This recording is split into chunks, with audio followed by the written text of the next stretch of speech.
Say the word sparrow, and most people will think of house sparrows, which they may call English sparrows. It's a species that many people scorn. First brought to North America as a biological control agent for agricultural pests, they soon became ubiquitous pests themselves. Whether you admire their pluck or disdain their impact on our native wildlife, or both, be aware that from a North American perspective, house sparrows are not sparrows at all, but rather a drab, temperate relative of the tropical weaver finches.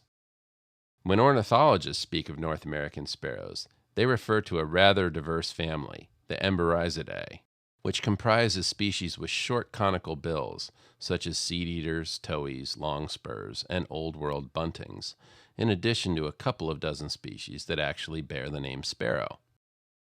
Once they pass an initial level of intimidation, many birders find that the sparrows are really a delightful group of birds. In many ways, they might be thought of as the warblers of winter, brightening drab days and brushier grassland habitats with their sometimes subtle but very real beauty.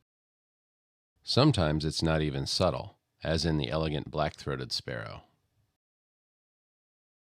While few birders are enthusiastic about learning scientific names, paying attention to the genera, the somewhat unusual plural of genus, of sparrows and their kin, can really help you get a handle on their identification.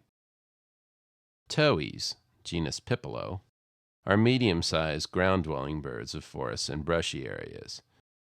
The eastern towhee is particularly famous for its ringing "drink your tea" song. Its western counterpart, the spotted towhee, is not so distinguished vocally, but its black back is handsomely spangled with white. The sparrows in the genus Eimophila are large and long-tailed. Mostly drab in color, they include some of our finest and most interesting singers. The Bachman sparrow, which favors grass and palmetto scrub and dry open pine woods of the south, has a lovely varied song, rivaling even the thrushes.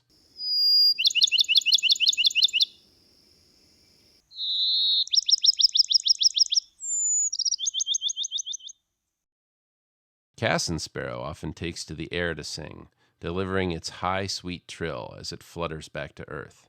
It also sings while perched.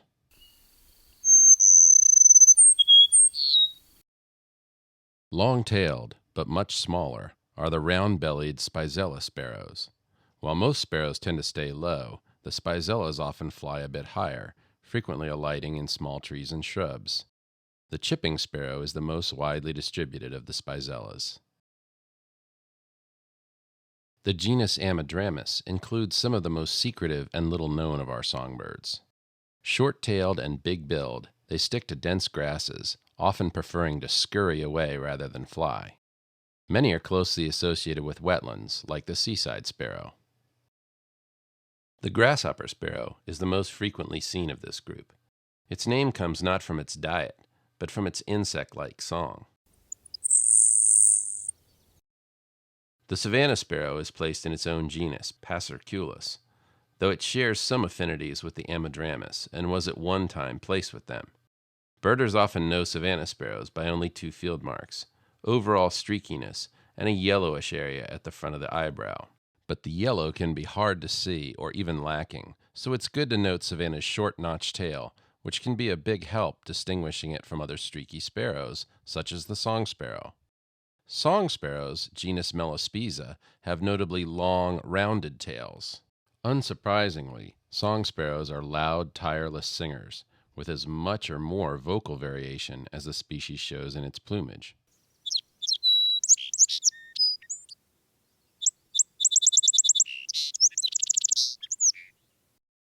Other members of the genus Melospiza are the Lincoln sparrow and the swamp sparrow.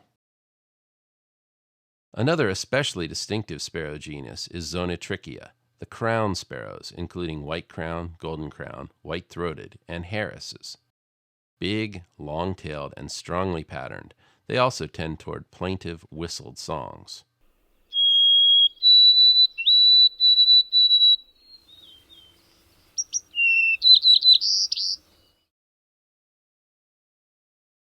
The juncos, refreshingly enough, are in the genus Junco.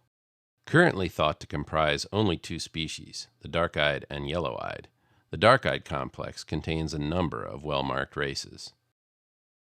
Two other very boldly marked groups are the snow buntings, genus Plectrophonax, and the longspurs, genus Calcareus.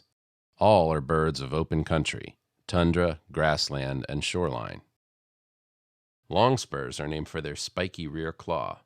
Rather cryptic in winter, their breeding plumages are colorful and unique, about as far from the stereotypical sparrow as one can get. We've looked at 10 genera.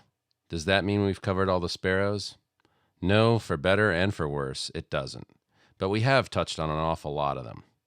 It's true that sparrows, like red wines and Russian novels, are something of an acquired taste.